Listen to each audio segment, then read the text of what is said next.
woman, oh woman, don't you treat me so mean? You're the meanest woman I've ever seen. Guess if you say so, well, I'll have to pack my bags and go. That's right, hit the road, Jack. Don't you come back no more, no more, no more, no more, no more. Hit the road, Jack. Don't you come back no more. What'd you say? Hit the road, Jack. Don't you come back no more, no more, no more, no more. Hit the road, Jack. Don't you come back no more. Now, woman, oh woman, don't you treat me that way. I said, I'm gonna get back on my feet one day. You don't care if I do, but it's understood. Well, I've got no money and I'm just no good. Guess if you say so, well, I'll have to pack my bags and go. That's right, hit the road, Jack. Don't you come back no more, no more, no more, no more. Hit the road, Jack. Don't you come back no more.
Woman I've ever seen. Guess if you say so, well, I'll have to pack my bags and go. That's right, hit the road, Jack. Don't you come back no more, no more, no more, no more. Hit the road, Jack. Don't you come back no more. Don't you come back no more. Now, help me. Don't you come back no more. Don't you come back no more. I'll be good. Don't you come back no more. Oh, please. Don't you come back no more. Oh, come on, baby. Come back Give me a no chance. Don't you come back no more. All right. Don't you come back no more. Okay. Don't you come back no more. No. Don't you come back no more. All right, ladies and gentlemen, welcome to the Duncan Showroom. My name is Bill Levity, and we're here for another installment of Eugene Smith Tales and Travels. This is number 5 in the series. Oh, yeah, there he is chuckling away. And already we have a hello from Joe Gansher. Hello, Eugene, from Minerva, Kate, and Charlie in London. They tell me that's London, England. So you got international fans. No, that's London, Ontario. Oh, my gosh. They're twisting my leg already. That's And London, Ontario. Carol Gordon says, hi, you national treasure, you. Oh, they know how to butter you up, don't they? That's right. So thanks for coming back. I'm standing in for Longevity John, who's alphabetizing his large album collection. That'll take a while. And we got Dr. Ted on the board. Gene, how are you today? I'm doing just fine. I'm doing just fine. I'm doing just fine. I'm doing just fine. Hello, Gene. Gene. Don't tell the people what FINE stands for. That's right. You must be feeling more comfortable. You've stripped away your accoutrements. There's no hat. The's no sunglasses. It's no, just I you. know. It's Good the me. man. It's the real me now. It's the real you now. Attaboy. What do you got for us to start off? Well, last week we had somebody ask for a piece of wood. And I know that's one of your favorite tunes. It is my favorite song. Oh, it is your favorite song. So I thought I'd take a chance and play the guitar again tonight and and do a piece of wood. And this is a song I wrote when I was living in Port Moody. I think I said that in one of the other shows. I think when Brian Gossi was here. I think we did it together. But I don't mind doing it again. It's called A Piece of Wood. And I wrote this song when I was living in Port Moody in the 70s. And the woods used to grow into I left my window open in the summertime, and the forest was growing into my bedrooms. So I sat down and I decided to write a song about a piece of wood. And it goes something like this. Well, it goes like this.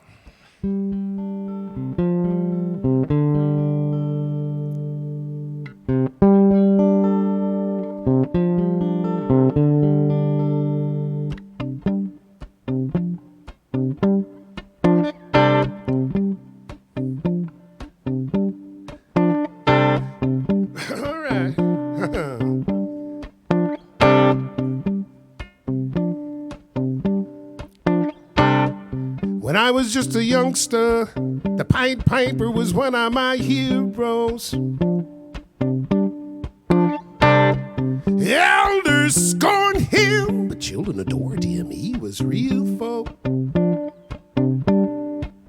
Well, he flute along on his flute all day long. When the rodents hit the town, he just smiled, said no problem. Oh no. He was just a man doing what he could. Drove them rats to the sea with just a piece of wood. Yeah, yeah, yeah, all right.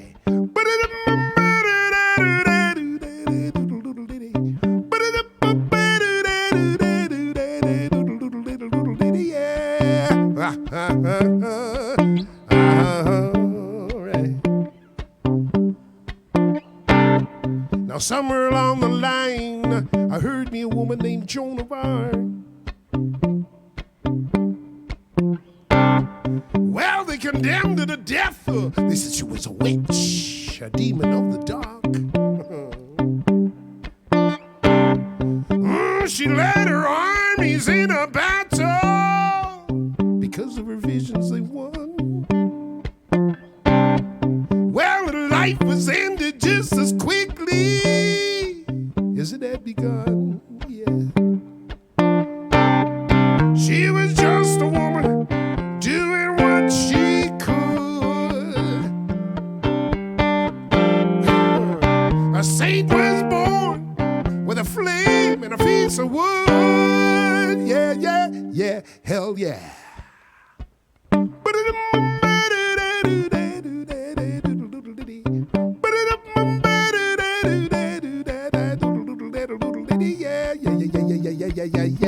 Yeah.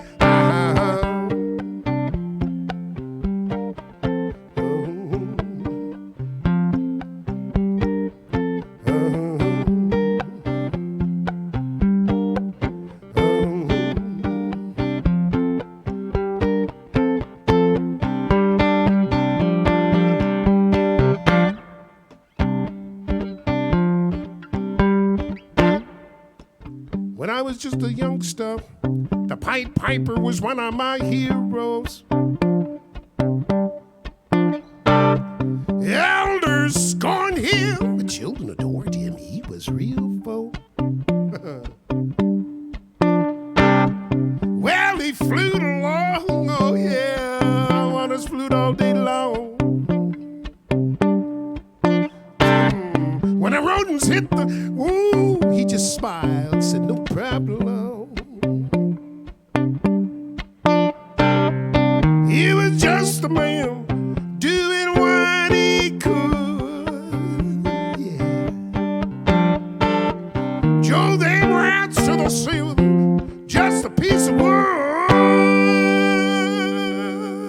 Yes, he did. Ah, he did. Ah, she did. Ah, he did, and she did, and she did, and he did. They both did. All right.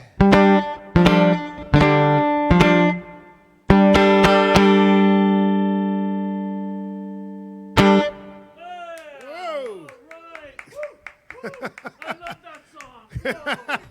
Yay. Okay. Oh, man. That's a good song. I don't get out much,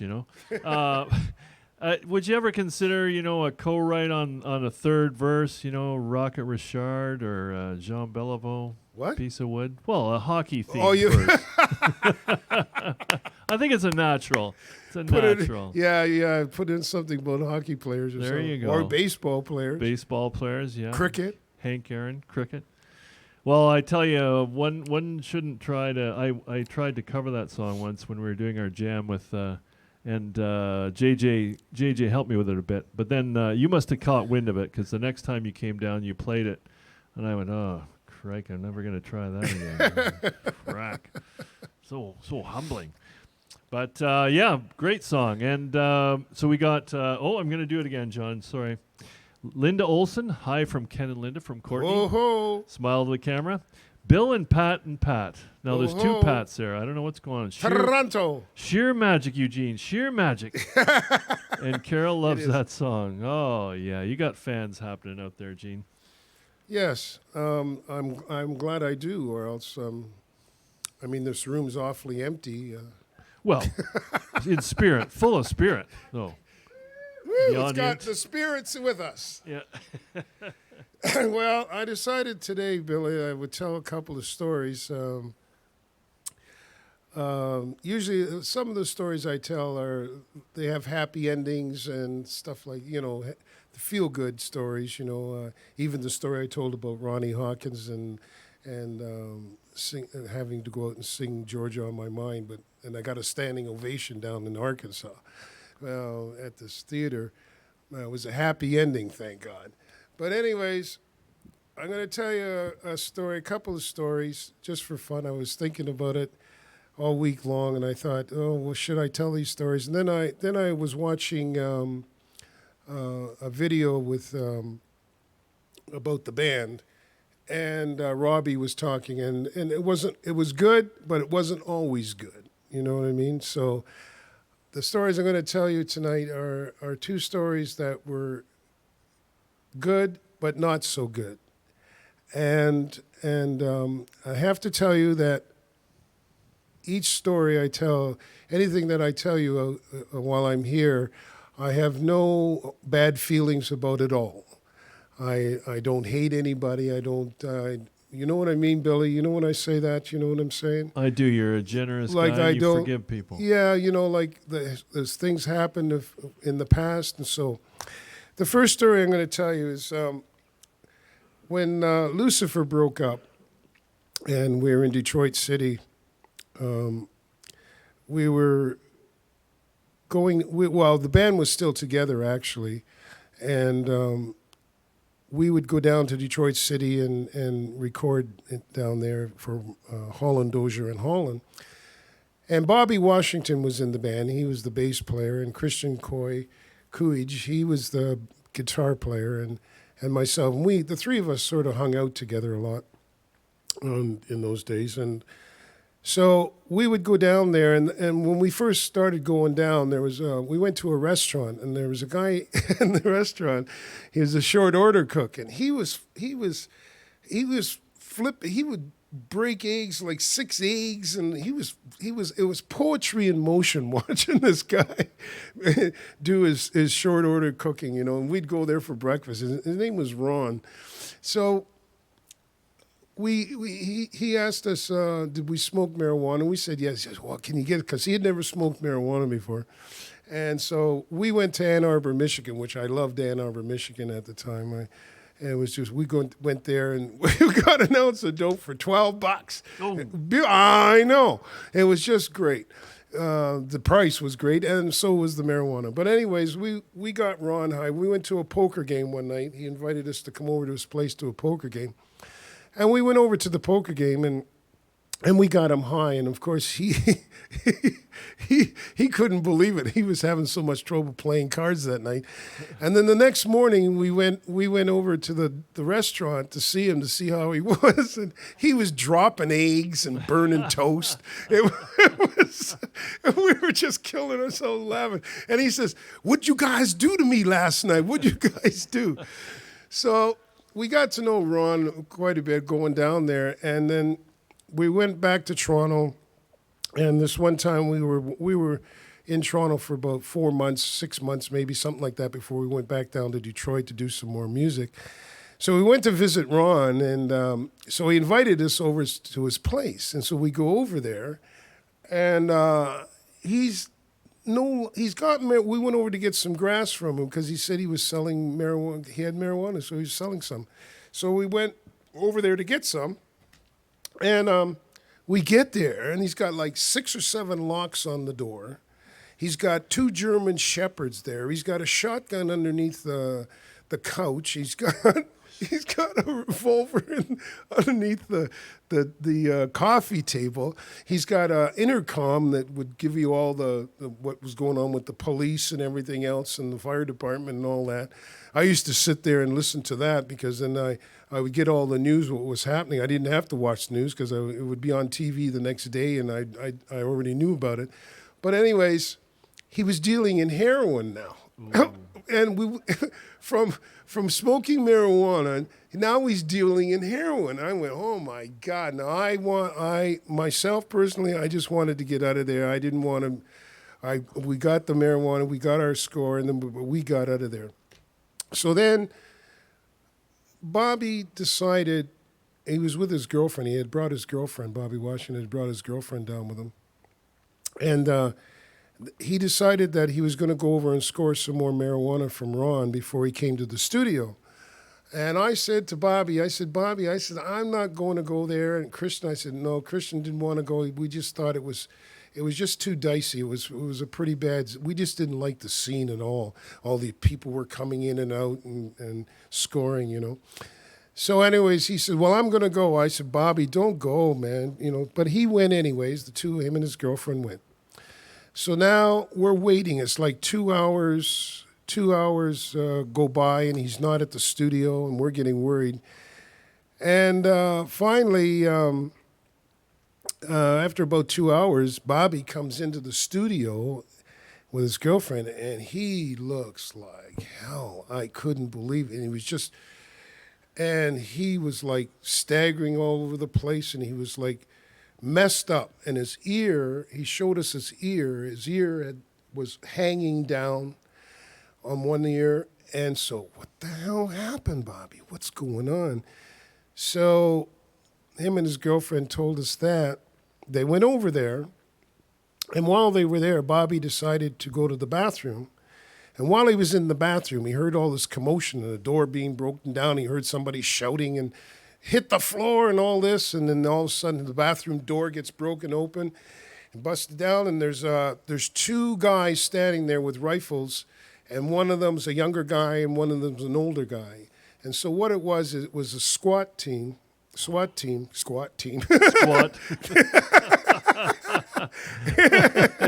aerobics as well. Oh man, I don't know. Maybe it's cabin fever here. But anyways, it was a SWAT team in Detroit, and they were raided Ron's place. And so Bobby, being from Canada, he's standing there in the bathroom, and they're saying, the older guy says, get out of there, come out of there. And Bobby started to say something to him. He says, I'm from Canada, and blah, blah, what's going on? And the younger guy, Bobby said, he looked at his eyes, and he was so scared, the younger guy was. But and as he was coming out, the younger guy took his rifle and bashed him on the head with it, and he fell back into the bathroom floor. And then he came and he kicked him, and then he took the butt end of his rifle, and he came down on it, and that's why his ear was hanging. And then after kicking him again, they told him to get into the other room with the rest of the people. Well, he said he literally crawled in on his hands and knees on his belly in pain, and everybody, when he got into the other room, everybody was lying face down, his girlfriend and everybody. And they had taken Ron upstairs. They threw him down the stairs and everything else. And then they told Bobby and everybody in the room downstairs lying on the floor not to move. Don't move until we tell you. And then they all left. And there was about 6 or 7 or 8 of them. And apparently they laid on the floor there. They just lied on the floor there for 15, 20 minutes. No sound, no nothing. And then And then finally somebody raised up and they were gone, and so everybody got up, and then Bobby came over to the studio. And they took Ron away, of course, in handcuffs. And Bobby, we had to take Bobby to a hospital in Windsor because they wouldn't accept him in Detroit because he was Canadian. So we took him under the tunnel, and we took him to Windsor Hospital. And Bobby was gun shy from that time on until he passed away. Bobby was always gun shy about anything, the commotion of any kind. It really messed him up. And then we found out the next day, before we had to come back to Toronto, we found out the next day that the SWAT team, this is weird, the SWAT team had gone in a couple of days later into what they thought was a poker game, and they thought there was something going on in this motel, and it turned out to be some off-duty police officers having just a poker game. They were having a few beer and playing poker, and the SWAT team came in thinking they were going to be busting, and they started shooting them and everything else. And one of the police officers went into a closet, and they fired into the closet and they hit him. But he didn't die. But when they opened the door, the guy that opened the door knew the police officer inside, and said to him, "Don't say anything, or you won't make it downtown. Keep your mouth shut, or don't say anything." And so the next day, the chief of police on the news, I remember seeing on the news, got on and said that from now on, anybody that is going to be a member of the SWAT team is going to have to go through a mental examination. A little overdue. A little overdue. So that's, it was not a great story, but it's a story that happened on the road, and it's one of those things that happens. It's a real story. That's what we like about it. Yeah. Gene, I got to tell you, though, the last couple of stories, you've been doing a lot to tear down the old liberal philosophy and liberal party. Today, you basically killed the argument that marijuana is not a gateway drug. It obviously, in Bobby's case, led him to ruin. Well, he didn't get into marijuana, heroin or anything. He was just selling it. No, you mean Ron? Oh, sorry, Ron. Yeah, Ron. Yeah, Ron, we were child. shocked. It was only 6 months, 6 months before we got him high, and then 6 months later, the guy's dealing heroin. I'm going, oh my God, what's going on? And if I need to remind our audience that last week, Gene basically tore down the entire Liberal Party by pointing out that the Prime Minister is in fact a sexist player and not a feminist, rating women as a 6-year-old. Oh my gosh! Or how old was he? I think he was about 9 or 10 or something. A bit of a chip off his father's block there with me. Feminist indeed. Great stories, Gene. Thank you. So, anyways, what's going on the internet? Do you have What's any? going on? I'm gonna. John will kill me. I haven't memorized them. Carol Gordon says, "Hi, Pete. Fresh Pete Air." Now you think his name would be Fresh Air Pete? But Fresh Air Pete. Fresh Pete Air. He got a little dyslexic there. So he's finally here. He missed half the song, but he can replay it later. So it's Carol, Fresh Pete Air, and Bill and Pat, and Joe Gansher. So far, they seem to be talking back and forth. So hopefully they're listening. Oh yeah. The tip jar has come up. There's the information on how to get to the tip jar. So if you feel like donating, we appreciate that. That keeps the showroom going as well as goes to Eugene. So shared between the two. These online shows have been helpful in keeping the showroom alive. You have that right. So what do we want me to do now? Tell another story. Let's have another juicy story. Those are great. Real life road stories. Wonderful. Well, this next story I'm going to tell you is it's not a feel good story, but like I say, I don't hold it against anybody. I'm not upset. I was at the time, but I'm not upset. I didn't let it guide my life and make me a bitter person. So this story is a story that happened before I ever got into music. So this is that kind of story. And this is a story of growing up in New Toronto. And I thought about this story, and I was thinking about how diversified Canadians are, with all kinds of different nationalities living here, more so than ever before when I was growing up in Toronto and in Canada. And on our street, we had Italian. The houses were row houses, and they were made of wood. We used to be able to take a marble at one end of the floor, and it would roll all the way down to the other end by itself. But we had Italian, we had Ukrainian family on one side, the Berneskis, and then we had the French family on the other side, the Samards, and then we had another French family up the street, the Bontes, and there was Italian family, there was a British family. We were the only, I hate to say black because I'm not black, I'm brown, but we were the only Negro family in the area. So when I went to school, I was the only Negro in public school and in high school, and I was the only Negro anywhere I went in that part of Toronto. You know, our family was the only family. So this story takes place in when I was going to public school, and I was in grade 3 at the time, and my teacher's name was Mrs. Rose, and whenever we were talking about other countries, especially Africa, all the kids in the class would turn around and look at me. and I'm sitting there in grade 3, I'm going, what are you looking at me for? You know, like, I don't know anything about Africa. I'm just, you know, what do I know? I know Tarzan, and that's about it, you know. And he's white. So anyways, they'd always look at me whenever they talked about Africa. So one day, Mrs. Rose, I always remember her, she said to me, she says, Eugene, she said, would you like to stand up and tell the class why you don't have to wash as much as we do because you can't see the dirt on your skin the same as you can see it on our skin?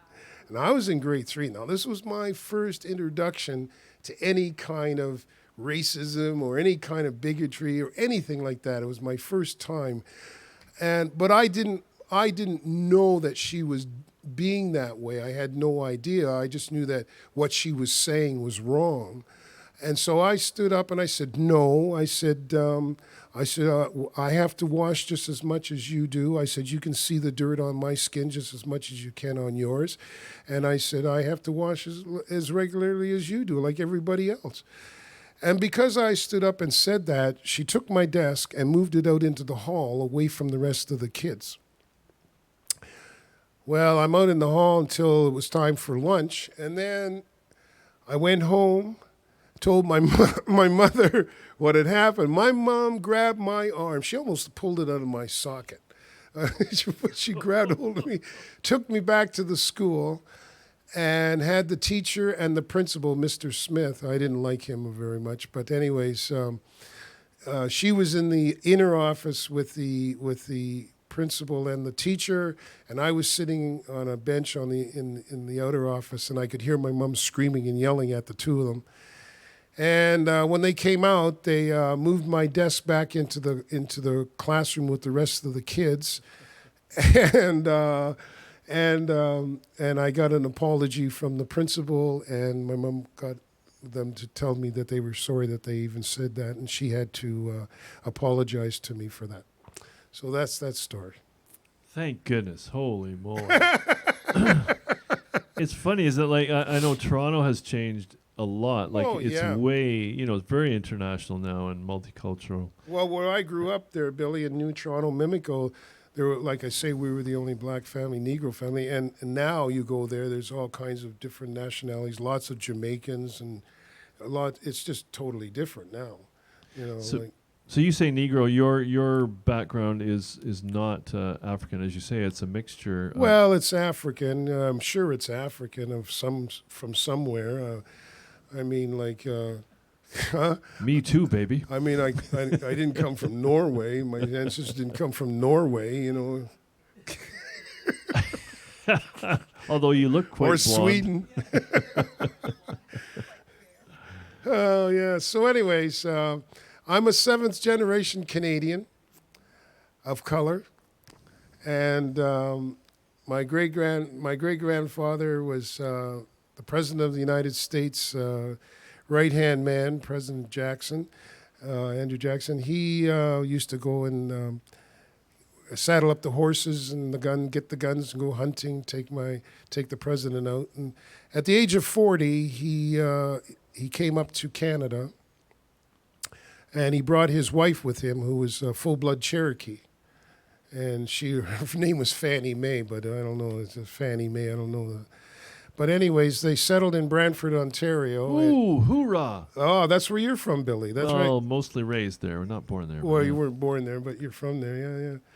Anyways, he lived to be 125. He's in the Guinness World Book of Records, and that's on my father's side. And then I was told that my grandfather on my mother's side was German and Negro. So German, Negro, and Cherokee. That's my blood flow. Nice mixed bag. It's mixed, eh? Nice. Yeah, it appeals to me that, prejudice often is just from a lack of understanding or experience with other cultures, isn't it? Yeah. Yeah. But I hold nothing against these people. Nice.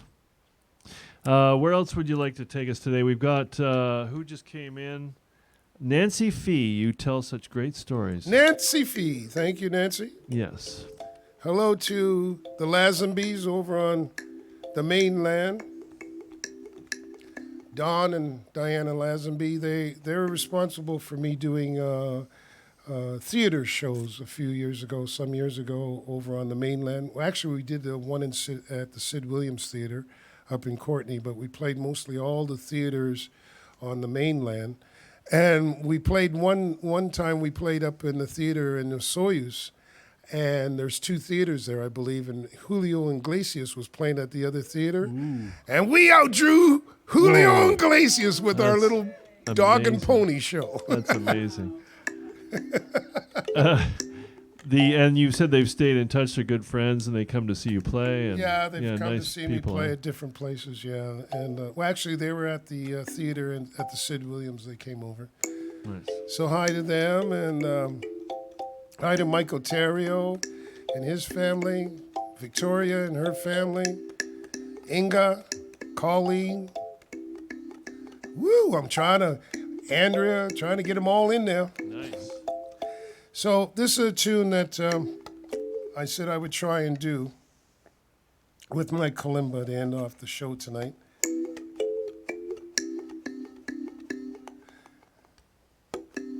Life gets teachers, don't it? Bum ba da do do do do do do do do. Bum ba da ba ba da ba bum.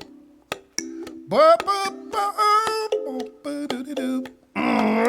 Ba da do do do bum do do bum bum bum. Well, the sun comes up and the sun goes down. Hands on the clock, just keep going round. I just got up, now it's time to lay down. Life gets teachers, don't it? Well, my shoe's untied, but I don't care. I wasn't planning on going nowhere. I have to wash and comb my hair. Just another waste of effort. Oh, the water in the well now is getting lower and lower. Can't take a bath, for 6 months or more. Now I've heard it said, and it's true, I'm sure, too much bathing will weaken you. Well, I opened the screen door and the flies swarm in. I shut the door, then I'm sweating again. And in the process, I crack my shin. One darn thing after another. Ha!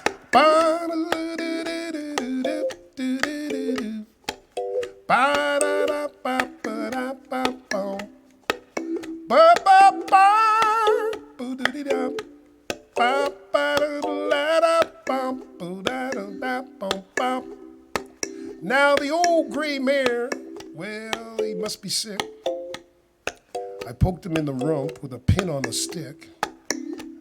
Now he humped his back, but he wouldn't kick. Something's cockeyed somewhere. Well, Mouse Chon on the pantry door. He's been at it now for a month or more. when he gets through, well, he sure will be sore, 'cause there ain't a darn thing in there. Oh, hound dog howling, oh, so forlorn. Laziest dog, oh, that was ever born. Now he's howling 'cause he's a-sitting on a thorn, oh, just too tired to move over. Ah,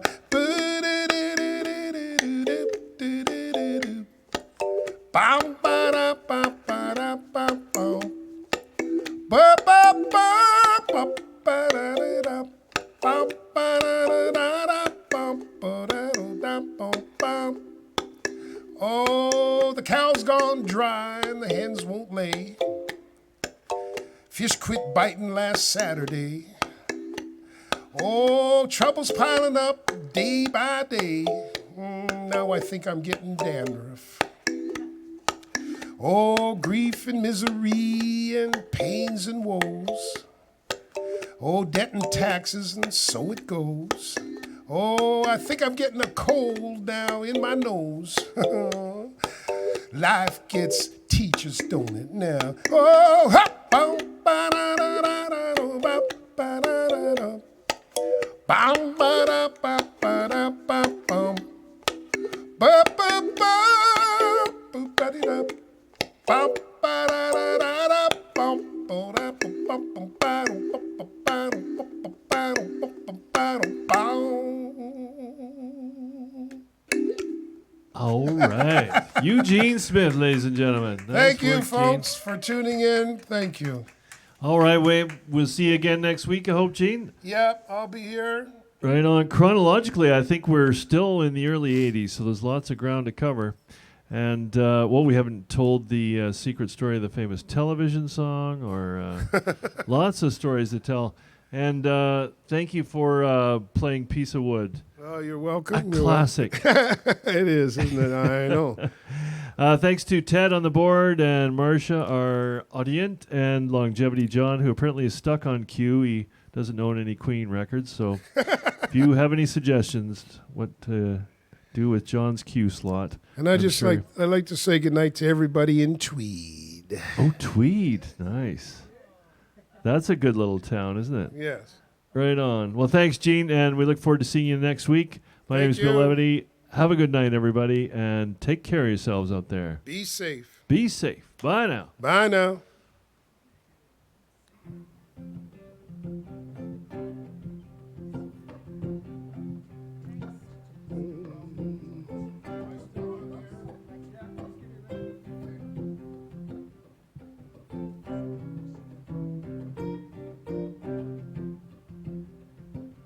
I say, freight train,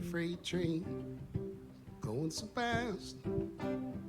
Freight train, oh, going so fast. Well, I don't care what train I'm on, as long as it keeps out rolling on. Don't know where I'm headed for. Makes no difference, I say, anymore. Well, I got no future, and I've got no home. Can't do nothing now but roam. Well, I say, freight train, going so fast. Freight train, oh, now going so fast. Well, I don't care